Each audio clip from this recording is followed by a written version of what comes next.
Okay everyone, so welcome back to lecture once again. And guys, again in this lecture I'm going to show you a year to date, month to date kind of DAX function, so which we are going to apply with respect to a Power BI.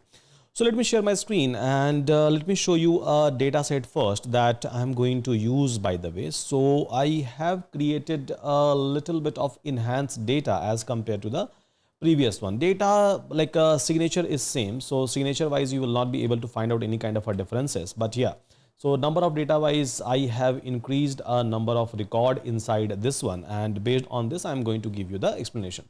So we have technically sales data, right? So obviously we had sales data even before, which I was using in my previous lecture. And even here, so I have a sales data where you will be able to find out a sales ID, a date key, product key, customer key, store key, sales amount, and a unit sold. And then I have a date data, so where I have a date key, day, month, year, and month number and a quarter number. So this is the data which has been given to me.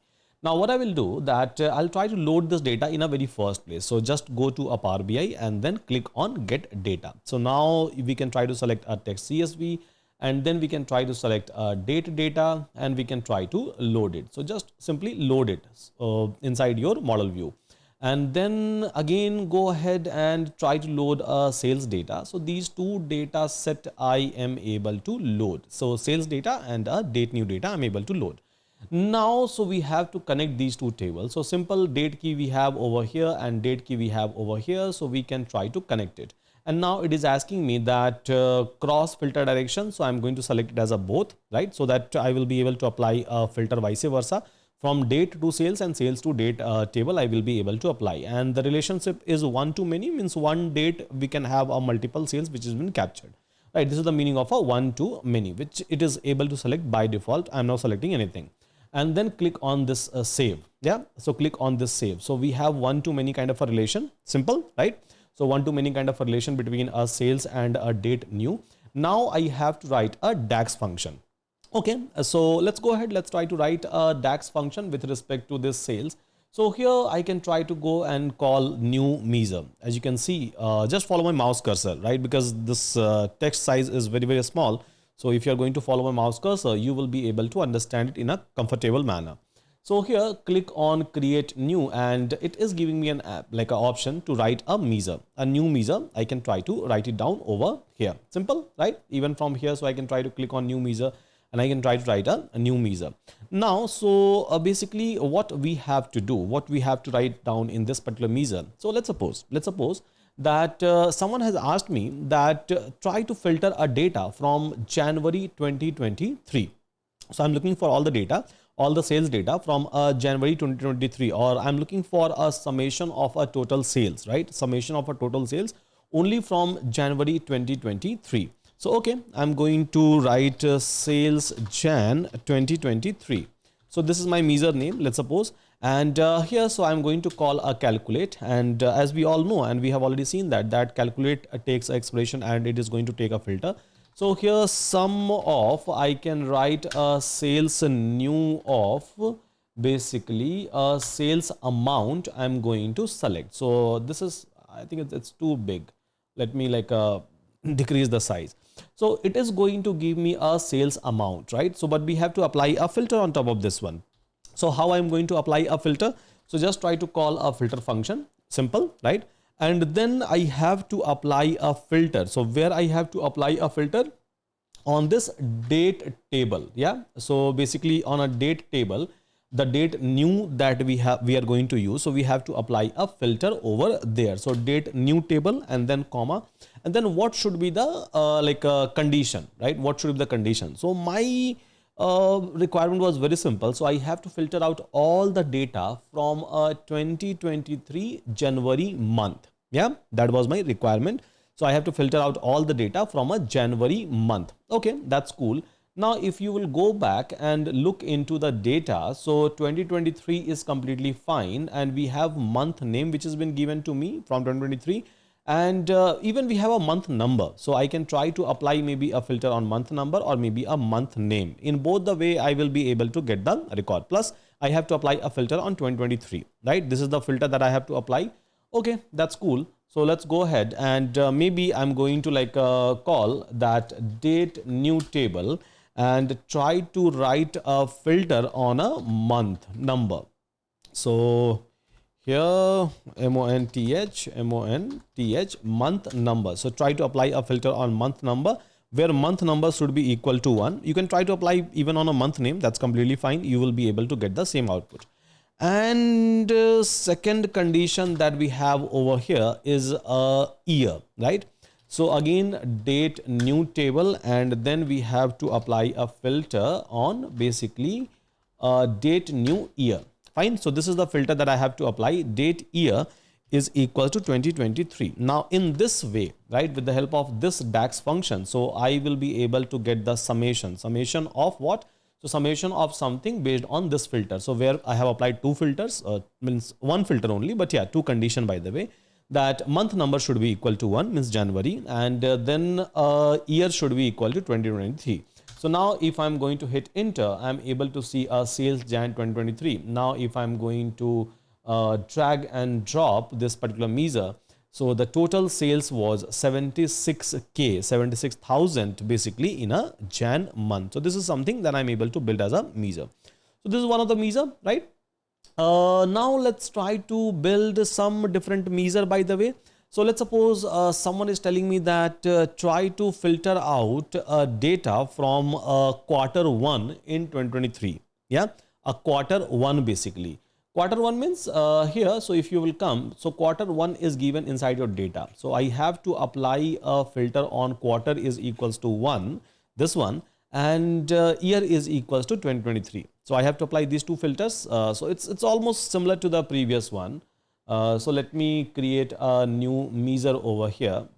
And here I can try to like write down sales Q1 2023. Yeah, sales quarter 1 2023. Now what I'm going to write, so calculate first of all, and then summation of basically a sales amount, right? So sales amount, and then try to apply a filter over here. Then I have to apply two filters, right, on basically this date table, so date new table that we have. And here the filter is going to be date new, and the very first filter should be quarter is equals to 1, and right, so and date new year, so date new year is equals to 2023. Simple. And again I'm able to build another measure, sales in a quarter 1 2023. So now if I'm going to drag and drop, so this is my quarter 1 sales. So this was a sales in January, and this is the quarter 1 sales in 2023, which I'm able to see, which I'm able to get, right? Very simple, right? Very simple once again. Now, so in this way, if someone is going to ask you that try to filter out sales between this to this date, this to this month, I believe we all will be able to do it, right? We all will be able to do it. So now, so let's suppose if someone is going to ask me that try to calculate a cumulative sales within 2023. So how I will be able to find out? Let's try to understand. So first of all, we have to understand that what is the meaning of a cumulative sale. Cumulative sale is nothing but a kind of a sale till a particular date that we are going to give. So for example, so we have sales inside our data set from January 2023, let's suppose, right? And let's suppose if I'm going to give a date that, okay, so just try to find out sales till an April, or maybe a May, maybe a June, or maybe till the end of the year. So what it will do, it will keep on adding up all the sales from the beginning. So let's try to understand that how we can try to find out a cumulative sale over here. So to do that, I can try to create a new measure, and here, so I can try to name it as a cumulative sales, let's suppose. Yeah, cumulative sales. Now cumulative sales for 2023, I'm going to find out. So I'm going to call a calculate, and from a sales summation of a sales basically amount, this is something that I'm going to write down, and then I'm going to call a filter. And here, so I'm going to call a function called as all. Now all, and then date new. So now what this all function is going to do, so this is going to set each and every time a date for a filtration. This is what all is going to perform at the end of the day. Yeah. So it will technically remove all the filters from the date table. This is what all function is going to do. And this actually like perform a real magic over here. So it is going to reset the entire date table. It is going to remove all the filters. Now here, so I'm going to write all dates new, and then date new table, just try to call it. And then here, so date new, date key. Now date key is equals to, I can say a max of a, so here max of a date new date key. And here just try to write another function, so date new, and here so we have a year, date new year is equals to 2023. Yeah, 2023. So here what we are trying to do with the help of this max function, so what we are trying to say that for every row, right, so for every row like daily or monthly, it try to include all the earlier date. Yeah, it will try to include all the earlier date up to this particular point. So whatever is the like a maximum point or whatever is the last point, so it is going to mention all of these. This is what this max function is trying to perform. So now if I'm going to hit enter, and if I would like to see a cumulative sales, so cumulative sales was in total 1 million throughout the year at the end of the day. So this is how I am able to find out the cumulative sales.